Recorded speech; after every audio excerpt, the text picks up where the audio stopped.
स्वर्गीय जयप्रकाश नारायण जी के बाद इतना राजकीय सम्मान के साथ पासवान जी का अंत्येष्टि हुआ।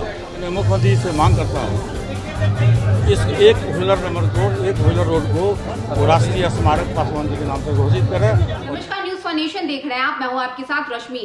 तो दिवंगत रामविलास पासवान के जयंती के अवसर पर उनके भाई पशुपति पारस ने उन्हें याद किया। उन्होंने कहा है कि अंबेडकर के बाद दूसरे अंबेडकर हमारे रामविलास पासवान थे। वो दलित के नेता थे, गरीबों के नेता थे और यही कारण है कि एक बार फिर से प्रधानमंत्री मोदी से कहा गया है कि आप रामविलास पासवान को भारत रत्न से सम्मानित कीजिए। आपको बता दें, इससे पहले भी पशुपति पारस ने पत्र लिखकर प्रधानमंत्री मोदी से इस बात की मांग की थी और आज उनके जयंती के अवसर पर एक बार फिर से भारत रत्न की मांग पशुपति पारस की तरफ से की गई है। इतना ही नहीं, आपको बता दें कि मुख्यमंत्री नीतीश कुमार से भी कहा गया है कि रामविलास पासवान की एक मूर्ति पटना में स्थापित होनी चाहिए और साथ ही साथ हाजीपुर में भी रामविलास पासवान की मूर्ति को स्थापित किया जाना चाहिए। इसको लेकर क्या कुछ कहा है पशुपति पारस ने, किस तरह से उन्होंने अपने भाई दिवंगत रामविलास पासवान को याद किया, आप उनके पूरे बयान को सुनिए।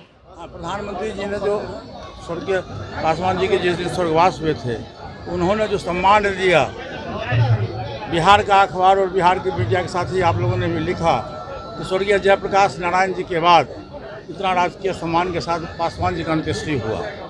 इसलिए मैं प्रधानमंत्री से आग्रह करता हूं और माननीय बिहार के मुख्यमंत्री जी से भी आग्रह करता हूं कि बिहार सरकार एक अनुशंसा पत्र भेजे भारत सरकार को कि स्वर्गीय पासवान जी को भारत रत्न से भारत रत्न की उपाधि दी जाए। दूसरा, मैं बिहार के विकास पुरुष श्री नीतीश कुमार जी से मैं आग्रह करता हूँ, विनती करता हूँ, ये जो कोठी है ये 1990 से ये कोठी में हम लोग रहते हैं और स्वर्गीय पासवान जी इसी में आके रहते थे।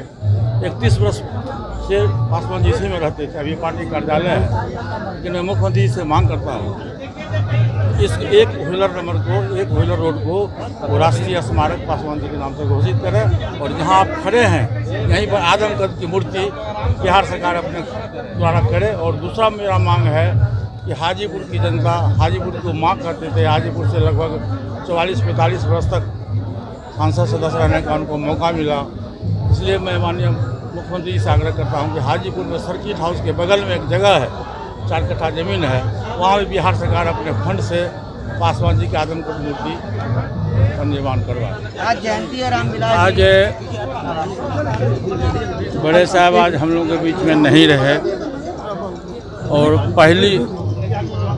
पहला जन्मदिन है उनका। वो इतने लोकप्रिय थे पूरे देश में, शोषित हो, गरीब हो, अति पिछड़ा हो, दलित हो, ऊंची जाति के लोगों के लिए वो सदैव लड़ाई लड़ते रहे, जेल गए, मार खाए और 52 वर्ष तक देश के राजनीति में क्षितिज पर रहे। 69 से एमएलए से लेके लोकसभा का सदस्य बने और राज्यसभा का सदस्य बने, तीनों सदन का वो सदस्य बनने का मौका मिला। 6 प्रधानमंत्रियों के बीच में उनको काम करने का मौका मिला। गिनीज बुक में नाम उनका 2 बार लिखाया, एक 77 में लिखाया, एक 69 में लिखाया, 2 बार लिखाया, 79 में लिखाया, 89 में गिनीज बुक में नाम 2 बार नाम लिखाया, 77 में लिखाया और दोबारा अपने रिकॉर्ड को अपने तोड़े।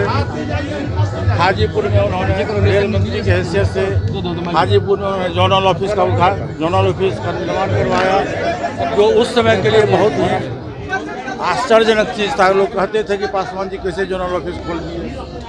उनके समय में रेल मंत्रालय में उन्होंने राजधानी टू राजधानी एक्सप्रेस ट्रेन चलवाया, तो लोग कहते थे कि राजधानी ट्रेन में भीड़ कहाँ से जुटेगी, लेकिन आज सबसे अधिक भीड़ राजधानी एक्सप्रेस में भी होता है। टेलीफोन भी जब संचार मंत्री थे तो उस समय टूटा फूटा हुआ विभाग माना जाता था संचार मंत्री को, लेकिन ये जो भी मोबाइल सभी लोगों के पास में है, ये देन स्वर्गीय रामविलास पासवान जी का है।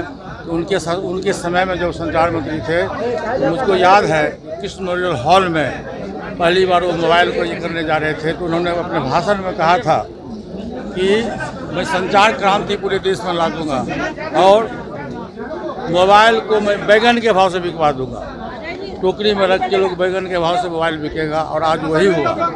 ये देश का सौभाग्य है। 6 प्रधानमंत्रियों के बीच में उनको काम करने का मौका मिला। मंडल कमीशन उन्होंने लागू किया। काफ़ी गालियाँ भी सुनी उन्होंने। ऊंची जाति के गरीब लोगों के लिए आरक्षण की बात उन्होंने किया और 10% आरक्षण भी मिला। इस ढंग से उनका जो काम करने का जो तरीका था कीर्तिमान है। और मैं माननीय प्रधानमंत्री से पहले भी और आज भी उनके जयंती के समारोह में मैं आग्रह करता हूँ, विनती करता हूँ कि उनको सेकेंड अम्बेडकर माना जाता था। स्वर्गीय पासवान जी को अम्बेडकर जी के बाद उनको सेकेंड अम्बेडकर माना जाता था। इसलिए हमारी